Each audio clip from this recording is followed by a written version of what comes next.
Natin ngayong gabi mga kababayan. Ito, mga ka-GPnatics, kasi hindi ito napapansin ng karamihan. Pero alam nyo ba, lagot ngayon si Batorni.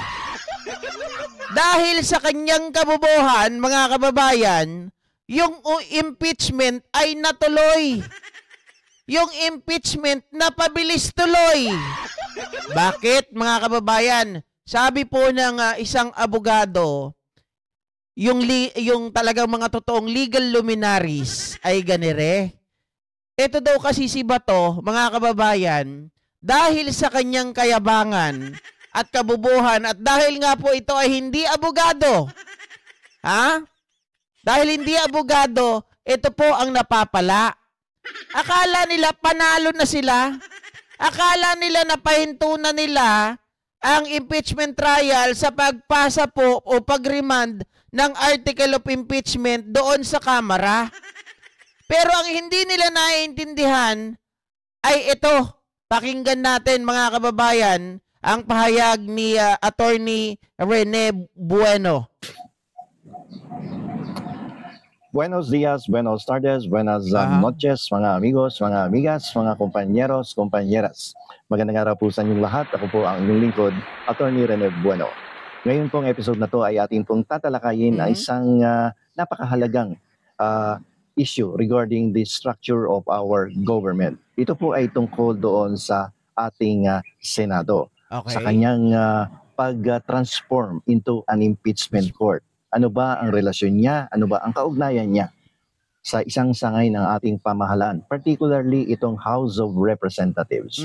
Alam niyo po ang ating pong Senado, once it has convened itself as an impeachment court, siya po ay binibigyan ng ating saligang batas ng isang specialized function bilang isang impeachment court. At dahil dito, nagkakaroon tuloy ng usapin at iba't ibang opinion na ang ating pong Senado bilang isang impeachment court, ang katungkulan nito ay nag-elevate sa kanyang posisyon at nagbigay ng mas mataas na kapangyarihan kumpara sa ating mababang kapulungan doon sa...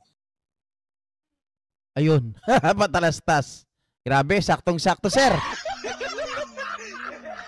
Ito po ay isang maling akala na ilan sa ating mga mambabatas, particularly dyan sa ating mataas na kapulungan.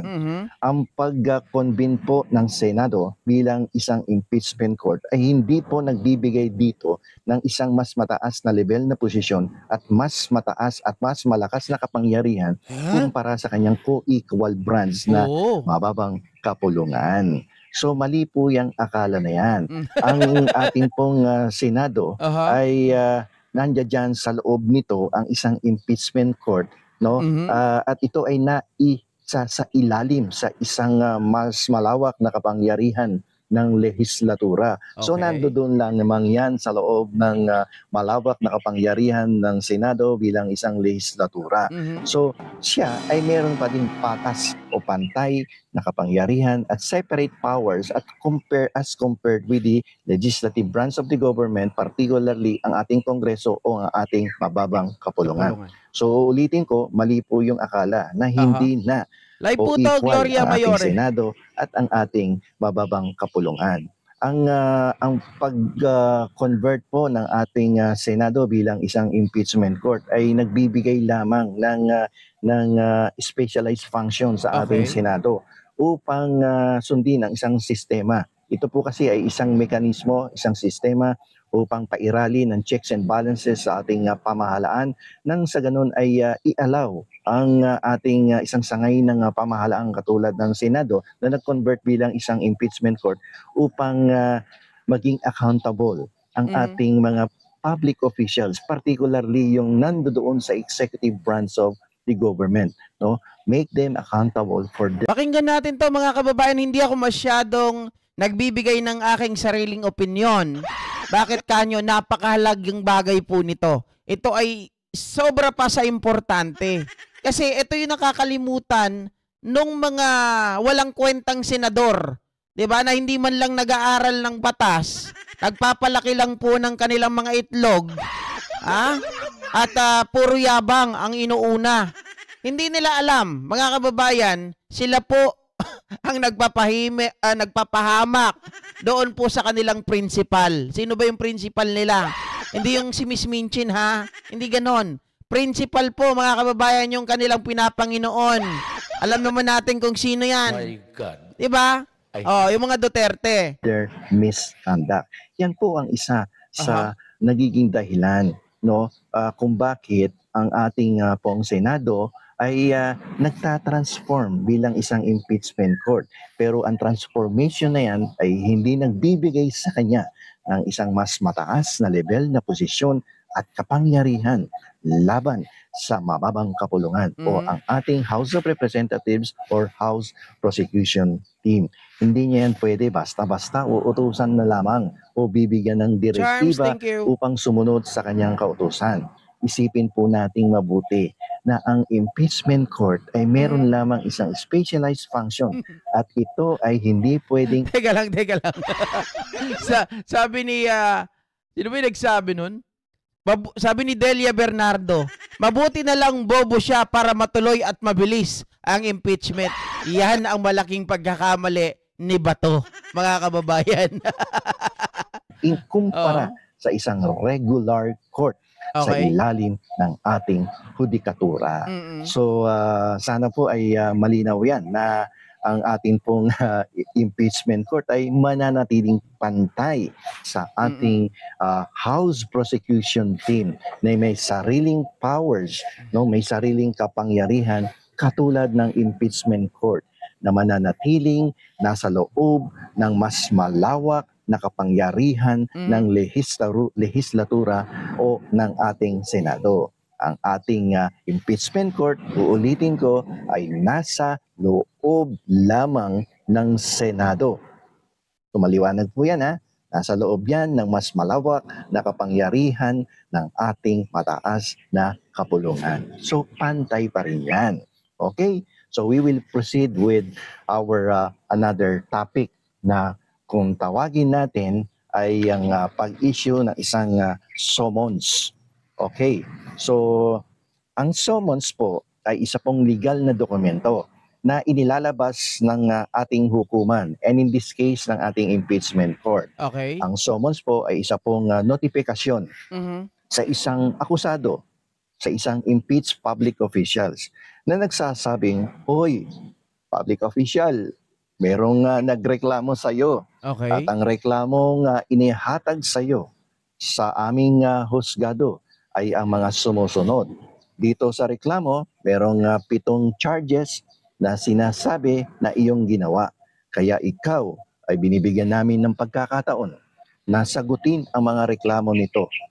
Ayon sa ipinag-uutos ng ating saligang batas na ikaw ay bago litisin ay pabigyan ng pagkakataon na ma-enjoy mo yung due process of Okay. law. Tama. So sagutin mo muna to, no? Aha. At upang bigyan din natin ng pagkakataon na sumagot after your answer ang mga nagrereklamo sa iyo. Mhm. Ang summons po palaging may S yan, ha? Okay. Hindi yan Tama. summon. Kasi pag sinabi mong summons, it is a singular noun. Singular noun yan. Mm-mm. Pag tinanggal mo yung S, mag-iiba na ibig sabihin yan. Magiging verb. Magiging verb na yan. So, it is proper na pag sinasabi nyo naglabas na ng summon or summons, ang tamang term po ay summons under the legal parlance. So, palaging may S yan. Kasi may naririnig akong iba nagbablog kasi na summon, nawawala yung S. Oo. Okay, kahit singular noun yan, palagi yang may S, summons. Okay, so ang purpose niyang summons is to notify the accused or the impeached public official of the charges against her or him. At bibigyan siya ng pagkakataon in accordance with the due process of law na sagutin ang lahat ng reklamo laban sa kanya. Ang pangalawang pakay at napaka-importanteng parte ng pagsaserve ng summons sa ating mga akusado ay ito ay nagbibigay ng kapangyarihan sa ating korte or hukuman Mhm. upang siya ay mag-umpisa na ng paglilitis at magbigay ng desisyon sa isang reklamong inihatag laban sa isang akusado. It gives the court the power to hear and decide the case. The court acquires jurisdiction after the service of summons. Mm-mm. And once the summons has been duly received by the accused. Good day for a Okay, day. mga kababayan. Medyo nabitin ako dun Hold on. Mamaya tayo magpaliwanag. Mag-new head. The court is now given the power to hear and decide the case. So, in the present case of the Vice President, na kung saan tinanggap niya formally ang summons issued by the impeachment court, the legal effect of this is that it gives the impeachment court the jurisdiction. The impeachment court now acquires jurisdiction, and once the court acquires jurisdiction, it has now the power to hear and decide the case. It has now the power to commence the trial of the Vice President Sara Duterte. Ito po yung initial phase of the trial. Once the service of summons has been duly acknowledged by the accused or any of his duly representatives, no, or his legal representatives, the court acquires jurisdiction. Okay, yung duly appointed representatives niya rather, or duly authorized representative, kapag tinanggap na niya yan, the court acquires jurisdiction.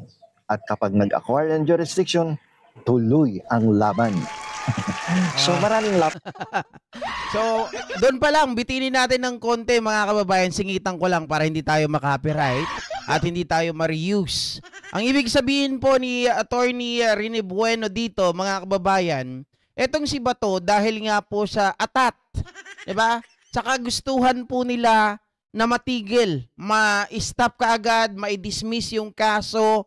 Ang nangyari nun ay sabi po nitong si Chis Escudero, hindi kayo pwedeng mag-motion, okay? Hindi kayo pwedeng mag-motion hanggat tayo ay hindi nagkukonvene, hanggat hindi tayo nagtatranslate into impeachment court. At dahil nga willing itong si Bato, mga kababayan, na kumbaga sumunod siya doon, hindi ba pwede? So, kailangan pala talaga natin na mag-translate to impeachment court. O sige, manumpa na tayo para masimulan na natin yung tawag dito yung motion na yan. At dahil nga nagkaroon ng motion si Bato, nagkaroon ng 'di ba na-divide po yung Senate, nagkaroon ng botohan. Ibig sabihin pag na-divide, nagkaroon ng botohan, 'di ba? Tapos ngayon, niremand nila yung article of impeachment pabalik sa Kamara. Pero ang pinakamagandang nangyari doon, mga kababayan, na pinanghawakan talaga, kahit si Coco Pimentel, kahit si Risa Hontiveros, ayaw nila sa remand. Diba? To return the impeachment complaint or the article of impeachment to the Kamara. But then again, mga kababayan, doon sa ginawa ni Escudero, kahit papano, ay natuwa din ako. That is a clever move. Bakit? A clever legal move to start the trial. Kasi nung ito ay nagbigay ng summons kay Sara Duterte at ito ay tinanggap nila, maliwanag, di ba? Tinanggap nila, kaya nga sabi parang, ang bilis naman, nasa bakasyon pa ako. Di ba? Pero ako lang nagsabi nung nasa bakasyon pa ako, pero na-receive na kaagad ito ng OBP. Di ba? At talagang sasagot sila doon. Dahil na sinabi na natanggap nila yung summons, mga kababayan, yung impeachment trial, impeachment court, or nagbibigay na po ito ng hudyat. Okay? Hudyat. Parang sa isang labanan. Di ba? Gera. Eto na. Ano na sila, mga kababayan, anong tawag doon sa paghalimbawa sa track and field, di ba? Nagpaputok na ng barel. Yun na yung hudyat. Natuloy-tuloy na. Nag-start na. Hindi na pwedeng eto, mga kababayan, kasi akala ng iba, wala na sabi nila Bato, wala na yan, tapos na yan eh. Hindi nila alam dahil wala silang alam sa batas at hindi nga marunong magbasa mga loko-loko, napahamak sila ng kanilang sariling kayabangan. when the impeachment court acquired, mga kababayan, the jurisdiction of the accused, it only means wala na pong tawag dito, hindi na po pwedeng ikaw po ay balikan mo pa yung nakaraan. I mean, hindi ka na pwedeng ay, wag na lang. Pwede bang hindi na lang ako mag-motion. At wag na lang pong maibigay yung summons kay BP Sara Inday Duterte. Kung natatandaan ninyo, may question din si Bato dyan. Sabi niya gano'n, bakit natin bibigyan ng summons si BP Inday Sara Duterte bagkos wala naman yung attachment na article of impeachment sa kanyang summons? Pero hindi, mga kababayan, ang ginawa ni Escudero, mayroon pa ring may copy pa rin ng article of impeachment doon sa summons na ipinadala kay Sara Duterte. So wala na silang magagawa doon. Hindi na sila pwedeng magdalawang isip. Hindi na sila pwedeng mag-back out. Dahil sa pagkakamali nila na yon, mga kababayan, nahulog po sila sa kumunoy. Diba? Nagisa sa sariling mantika yung kabubuhan ni Bato de la Rosa. Kaya nga sabi ni Amy, bago po matapos yung, bago sila mag-adjourn, sinabi din ng iba, sabi rin ni Tolentino, wala na tayong magagawa. Pero ang kanilang boses, mga kababayan, ang kanila pong ay parang ganito. Wala na tayong magagawa. Talagang tuloy na ito. Tatawid na sa 20th Congress. Yun ang nangyari.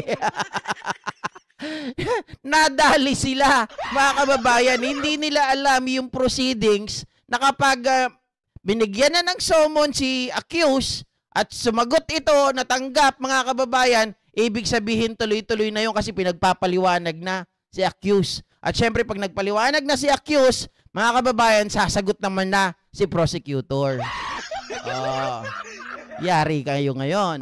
Ang nangyari dito sa ating Senado. Kasi nung unang-una, ang sinabi nila sa kanilang order, yung schedule nila, ay kinakailangan magkaroon muna ng pagbasa ng articles of impeachment before it will issue the summons to the impeached public official. But since nagkaroon ng pagbabago, no, yung nagkaroon ng changes do sa mga circumstances dahil nga itong si Bato ay nag-file ng motion sa Senado nitong nakarang araw na kinakailangan daw na ibalik to remand the impeachment complaint to the House of Representatives for clarification kung wala bang constitutional or legal infirmities na ginawa ang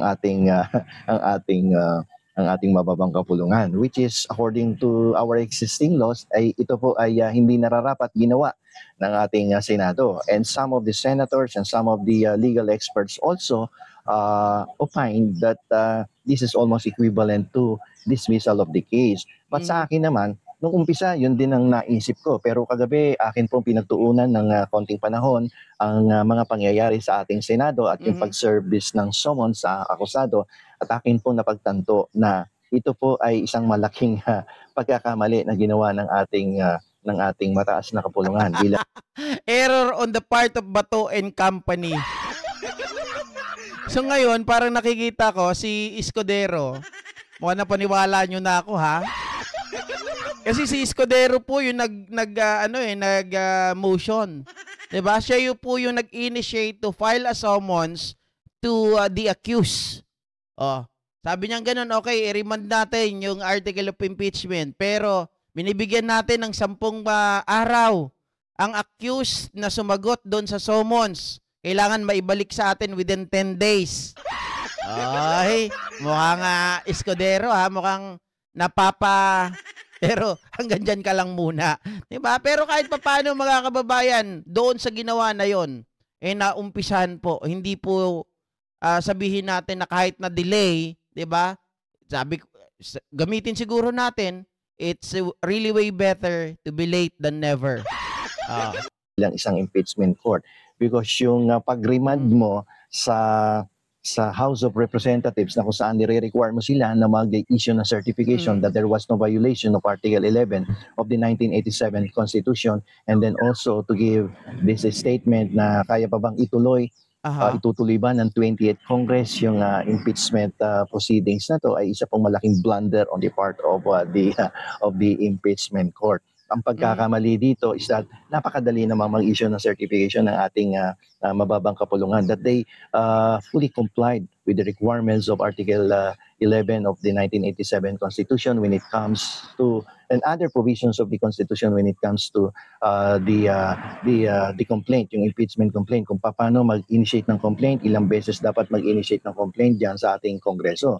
So kanina nga nabasa ko din na nag-issue na sila, nag-adapt na sila ng isang resolution that the House of Representatives has already fully complied, no, in response to dun sa instruction of the impeachment court. So first compliance pa lang yun. Sir Carlos Maglasang, hindi pa nila nakukomply yung second, which is mga kababayan, kailangan magsalita po ng 20th Congress na if they are still interested to go along, mga kababayan, to continue the impeachment trial against Sara Duterte. But then again, the problem is they still need to wait, 'di ba, na sila po ay mag-convene or manumpa bilang katawan ng 20th Congress. Kasi nga as of now, the 20th Congress is not yet, mga kababayan, exist. Okay? So medyo mag-aantay talaga sila. I believe that's gonna be July 28. Ganon. Diba? So ngayon, ang pagkakamali dito, nag-issue sila ng service of summons without the reading of the articles of impeachment. So naging moot and academic yung reading of yung service of summons. Talagang mawawala na yung articles of impeachment reading because of the fact when you serve the summons to the accused, that is accompanied by the articles of impeachment. Yes, that's what I told you earlier, mga kababayan. Di ba sabi kong ganun, kinwestiyon ni ba to? Pero ang ginawa ni Escudero, nag-attach na kaagad. So, pag sinabing moot and academic, mga kababayan, yan na ay kumbaga, nilagpasan nila yan, matik na. Di ba sa atin, sa salitang kalye, matik na yon. Hindi na kailangan na sila po ay magbasa ng article of impeachment dahil inattach na nila doon parang na-bypass na yon, 'di ba? Siguro gagawin pa rin 'yan kahit papaano para lang maipakita sa susunod. Pero mga kababayan, dahil nga ganun ang nangyari, mas napabilis talaga na hindi po naiisip ng mga kampo ng mga Duterte. Doon na yung articles of impeachment. So it is as if binasa mo doon sa akusado yung mga charges.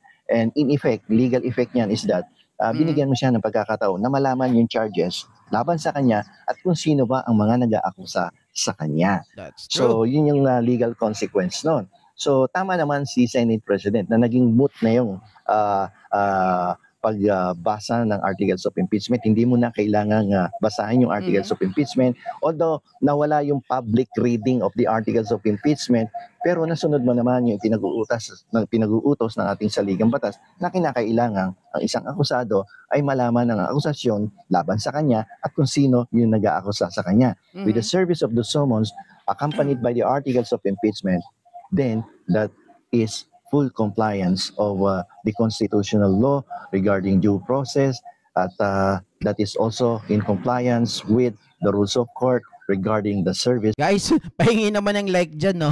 Pabuti natin ng 500, please. Dati ayoko nakikiusap sa ganito sa like eh. Kaya lang, laging natatamaan yung kaibigan ko si JDB. Kaya ngayon, hanggang ngayon, shadow ban pa rin siya. Dahil kulang po sa mga like. Wala namang pambayad yan. Mga kababayan, hindi naman namin kayo sinisingil. Hindi pang kasi yan, parang safety precaution. Diba? Safeguard po namin yan. Thank you. Of summons. Kasi alam niyo po, ang rules of court po dito ay suppletory sa proseso ng isang impeachment complaint. So sabi kasi ng rules of court, nasabi ko na kanina, once the service of summons was received by the duly designated or the person duly authorized by law, just sa Office of the Vice President, the court acquires jurisdiction and then that is considered as the initial phase of the trial and therefore after sumagot niyan within the period of non-extendable yung 10 days Oo, na yan. tama, So, ibig sabihin, kung na-serve ng non-extendable. 11 ng June, sa 22, pasasagutin naman ang House Prosecution Team within Aha. 5 days. So 21, 22, 23, 24, 25, 26, 27. So hindi pa tapos. So pasasagutin siya up to June 27 si House Manager, si Prosecution Team. So pag nasagot yan, mag-iintay tayo ngayon ng 20th Congress because the Senate, no, as an impeachment court, Make every po. Uwian a Bitin na naman tayo. So talaga sa 20th Congress na mag-start yan, mga ka-GP Natics. Pero syempre, kailangan pa sumagot ni BP Sara eh. Kaya pinaglalabanan nila yung issue na yon. So pag nakasagot na si House of Representatives, si Prosecution Team, on the 27th of June, since kapos na sa oras, papasok ang 20th Congress, doon na magpapatuloy ang trial. So iba na yung komposisyon ng Senado. Medyo madadagdagan yung kakampi ng mga nagrereklamo sapagkat papasok na si Bam Aquino, papasok na si Kiko Pangilinan, pwedeng ang mga neutral dito na nagdidesisyon ayon sa ipinag-uutos ng ating saligang batas. Nandiyan si Ping Lacson, nandiyan si Tito Soto, pwedeng si Erwin Tulfo, at yung kapatid niya na si Rafi Tulfo na maaaring sumunod din sa pinag-uutos ng batas at hindi kikiling kung sino man ng kanilang kakilala o kanilang mga kaibigan, kumpare, kumare na nasasakdal dyan sa ating impeachment court. Sana nga tumingin sila sa base sa bigat ng ebidensya, hindi yung base sa bigat ng bulsa. Diba? Baka mamaya bumasi sila sa bigat at lalim ng bulsa, patay na. So, in conclusion, so para sa akin, tuloy na tong impeachment trial ngayon, no? After pag-isipan at pag-aralan talaga natin to, so nagkaroon ng lapses doon sa decision ng Senado na i-remand yung articles of impeachment and then okay, sabi ni Bert, if she received the summons, how if the BP ignored the summon? Ito na nga sinasabi ni Attorney Bueno, mga kababayan, non-extendable yan. Okay? So pag ito ay na-receive na ng tawag dito mga kababayan, ng duly authorized person doon sa Office of the Vice President, ibig sabihin start na to, hindi na sila pwedeng mag-back out, mga kababayan. Otherwise, ganun pa rin ang mangyayari niyan. Halimbawa, si Sara Duterte, correct me if I'm wrong, mga kababayan inignore nila ito. Magtutuloy-tuloy pa rin yan. Kahit anong gawin po nila. Kasi na-receive na eh. Diba yun po ang initial, sabi ko nga, nandun na yung hudyat. So syempre, meron man siguro may ibang mga steps dyan, pero ganun pa rin ang pupuntahan yan, mga kababayan. Mas lalong madidiin si Sara Duterte once na po na hindi sila sumagot dyan. Dahil non-extendable yan eh. At saka malabo na rin yung sinasabi po, yung tanong ninyo, na hindi po nila tatanggapin. Bakit kanyo? Sumagot na si Sara eh. Nasasagutin po nila yung summon sa kanila. So therefore, talagang tuloy na. Wala na pong ayawan. Diba? Sabi ni Sir Carlos Maglasang, ang daming Kaufman ni Sara sa kanyang impeachment trial. Kaya nga no? Serve the summons to the accused. So yan ang mahirap kasi sa atin sa Senado na kasi tuwan-tuwa yung mga yung mga aliado ng Vice Presidente, lalo na si Batorni. At si Bongo at si Robin. Si Bad Boy Robin Padilla. No, tuwan-tuwa sila, akala nila nakaisa sila, and then akala nila that is almost tantamount to dismissal of the case. Sabi ka ni Bato doon sa isang interview, wala na, patay na yan, dismissed na, something like that, no? Almost similar to that yung statement niya. So tuwan-tuwa siya kasi na-remand sa House of Representatives. Ang di niya alam, yung pag-serve ng summons, no, gives the impeachment court the jurisdiction. The court acquires jurisdiction and it gives the impeachment court the power to hear and decide the impeachment complaint. And that is the initial phase of the trial. So maliwanag yan. Yan po ay ayon sa ating sa ligang batas. Aha. Ayon po yan sa rules of court. The rules of court being suppletory to the impeachment process ay masusunod po yan. Yung summons kasi maliwanag yan. Under Rule 14, if I am not mistaken, Rule that is 14. under Rule 14 of the rules of court. So maliwanag yan. The impeachment court has no jurisdiction and the power to hear and decide the case. So yun ang kanilang pagkakamali dyan. Nag-issue sila ng service of summons disregarding the reading of the articles of impeachment. Alam niyo po, Diba? Mga kababayan, yung pag-disregard nila sa reading of impeachment, which is actually, yun ay tawag dito, yun po ay naka-scheduled ng, I believe, June 11. Diba? Yung original nun is parang June 3, gano'n? So, June 12 pala, dapat yung reading ng article of impeachment. Kasi yung 11, yan yung pagkukonvene talaga nila. Kaya lang hindi po nangyari dahil nga kila Coco Pimentel, mga kababayan, 'di ba? Dahil kumbaga sila ay pinangunahan na nila, pinagalaw na kaagad nila yung baso kasi parang nakikita nila na papatayin talaga yung impeachment trial. 'Di ba? Na talagang dismiss kaya yon nila lahat ng mga kampi kay Sara Duterte. Mabuting kumilos itong sila Risa Ontiveros at itong si Senator Coco. yan ang hirap pag hindi abogado ang Oy, isang naku po. senador. Saka po, yun daw ang mahirap kung hindi abogado na isang senador. Parang sinabi mo naman na Attorney Bueno, dapat ang pumapasok sa Senado ay mga senador talaga, ay mga attorney. Hindi yung mga wala namang alam, 'di ba? Nagmamarunong. Oh. Minsan hindi nila naiintindihan yung nagiging usapan Progreso. at talakayan sa loob ng ating Senado bilang isang impeachment court. No? Kapag yung mga procedure na, yung mga technicalities pumasok na dyan at akala nila, pabor sa kanila yung pag-remand, akala nila, pabor yung after the remanding of the case to the House, pabor pa rin yung pag-i-issue ng summons, hindi nila alam, mas pinalalakas ng Senado bilang isang impeachment court na ipagpatuloy ang paglilitis laban sa Vice President na si Sara Duterte. Marami pa akong gustong sabihin, kaya lang medyo lilihis doon sa ating topic about the position of the impeachment court bilang co-equal ng ating House of Representatives at itong ibig sabihin ng summons at ang naging legal na epekto nito sa pagkaka-receive ng Office of the Vice President ng summons coming from the impeachment court. Okay, so ngayon maliwanag na sa akin mga kababayan kasi nung nakaraan, medyo hesitant ako doon sa pahayag ni Congresswoman Jinky Luistro.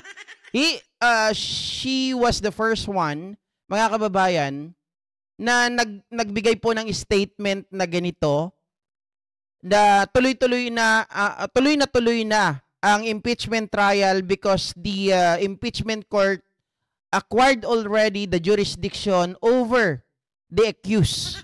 Diba? Yan yung sinabi ni Congresswoman Jinky Luistro. And now I know, kasi ngayon, mas broad yung paliwanag nitong si Attorney Bueno, mga kababayan. Kaya mas naintindihan na natin ng maayos. Yung pagbibigay pala ng summon na yon, ay yun na talaga yung hudyat. Akala ko kasi nung una, mga kababayan, hindi ko alam kung paano na-acquire yung jurisdiction. Yun pala yun. Pag binigay mo yung summon, doon sa duly authorized person para kay Sara Duterte, ayun na yun, simula na yun. Wala na makakapigil, no backing out. Diba? Oh. Buti na lang, kahit papano ay nakakaintindi na tayo ng mga bagay na ganito. Sabi ni Sir Rosalina, tanggal tuloy ang yabang ng mga senador. Yes, totoo guys, kasi nung na-interview sila, right after po na magyabang yung itong mga ito, nasabi ni Bato that he was guided by the Holy Spirit, mga kababayan, nagpahayag sila Amy. Tapos yung ibang mga senador na parang lulugo-lugo, sabi, wala na tayong magagawa, talagang nandun na diretso na yan sa 20th Congress, tatawid na talaga. Paktay.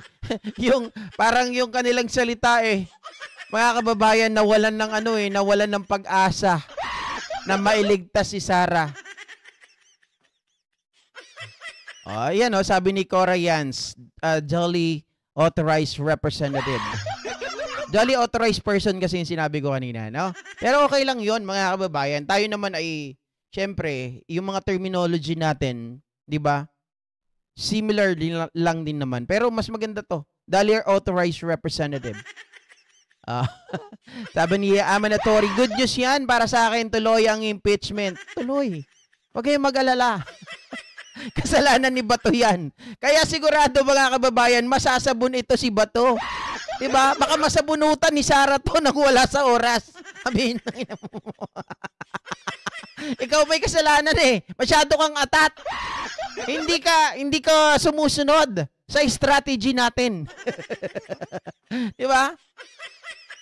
Yun ang paliwanag din ni Attorney Beatrix about the sending the summons na tuloy na ang impeachment. Yes, tama ka dyan, Doc Ami Balmeo, pero ngayon kasi mas mas broad yung paliwanag, 'di ba? Masyado kasing fast-paced yung binabanggit ni Attorney Jinky Luistro nung nagsalita sila doon sa House of Representatives. Hindi ko masyadong nakuha yung pinakapunto, guys. Kaya sabi ko ganoon, teka lang, pag-aralan muna natin, hanapan natin ng mas broad pa na paliwanag. At salamat kay kanina. Nung pinanood ko ito, sinend kasi ito ni Ma'am Leticia Fernando, tapos pinag-aralan ko, pinakinggan ko. Meron pa palang isang video ni Attorney Bueno na ganun din, pinapaliwanag niya talaga. Sabi ko nga, ay, ganun pala yun. Okay. Nung pinagpaliwanag si Sara, mga kababayan, parang inuutusan na ng korte, kung sa normal court, kung sa regular court, inuutusan na yung tao na kailangan sumagot ka. Parang nagbigay na po ng sabpina. Ganon. Parang may sabpina ka na kailangan pumunta ka dito at makapagpaliwanag ka sa ganitong petsa. Ganon. Mga kababayan, na-acquired na yung jurisdiction. Sabi ni Tara Bruce, ka-GP, kailan po ang paglilitis? If I'm not mistaken, guys, tatawid na ng 20th Congress. So, sa 27, 10 days lang binigay kay Sara, di ba? Tapos sasagot din ang House. So 27. Tapos June 27 dahil kailangan muna mag-convene, mga kababayan, kailangan munang maging 20th Congress yun sa lower house. Yun ay right after pa ng SONA ni Pangulong Bongbong Marcos. So probably July na. July na talaga.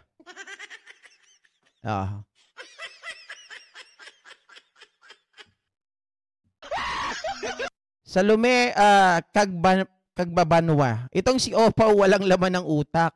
Lalo na itong si Robin. Wise itong si Keso, parang si Poncio Pilato, hugas kamay pero ang tindi. Nagpatawag ng summon kay BP Sara. Kaya nga, ngayon ko naintindihan, mga kababayan, inuupakan ko si Keso. Na masyadong parang di ba, parang arrogant, parang ang tingin ko sa kanya, mga kababayan, napaka bastardo. 'Di ba? Sa totoo lang, nung narinig ko ngayon kay Attorney Bueno itong kanyang paliwanag tungkol dun sa summons, parang sabi kong ganun, teka lang. Parang merong si Keso, may something na hindi natin mahanap sa kanya kasi pag nasa interview siya, parang laging galit. Parang ang yabang-yabang, 'di ba? Ang tingin ko sa kanya, ano ba 'yon? Hindi yung tawag natin sa mga, hindi bossful hindi bossful. Yung isa pa, mga kababayan, yung parang gusto niya siya lagi yung nasusunod. 'Di ba? Yes, after the SONA will prepare to witness the proceedings. Salamat sa sagot, GP, principal suspect. Principal suspect si Sara. Oo. Dapat lang na ituloy ang impeachment. Correct. Pepsi Sasi, si Keso bobo pa pogi sa Senado. Well, nagbabago yung kanyang tingin ko sa kanya ngayon, mga kababayan, dahil in accordance to the Constitution pa rin yung ginawa niya, na nagbigay siya ng summon kay Sara Duterte. Sabi nga niya sa interview kanina, yung mga previous na judge, 'di ba? Supreme Court judge, sila Justice Carpio, sinasabi niya na ako naman nirerespeto ko yung kanilang mga opinion. But then again, Hindi naman nakalagay sa constitution yung ganito. Kaya nga, ganito ganyan, sinusubok namin ganito ganyan. Hindi, totoo naman. Kung wala po itong exception, kung wala namang hangganan, pwede talaga. 'Di ba? Sabi nga nung isang isang analyst, isang abogado, yun daw ay hindi naman unconstitutional. Pero, mga kababayan, yun daw ay parang unirregular. 'Di ba? Hindi natin basta-basta nakikita. Ngayon lang siguro.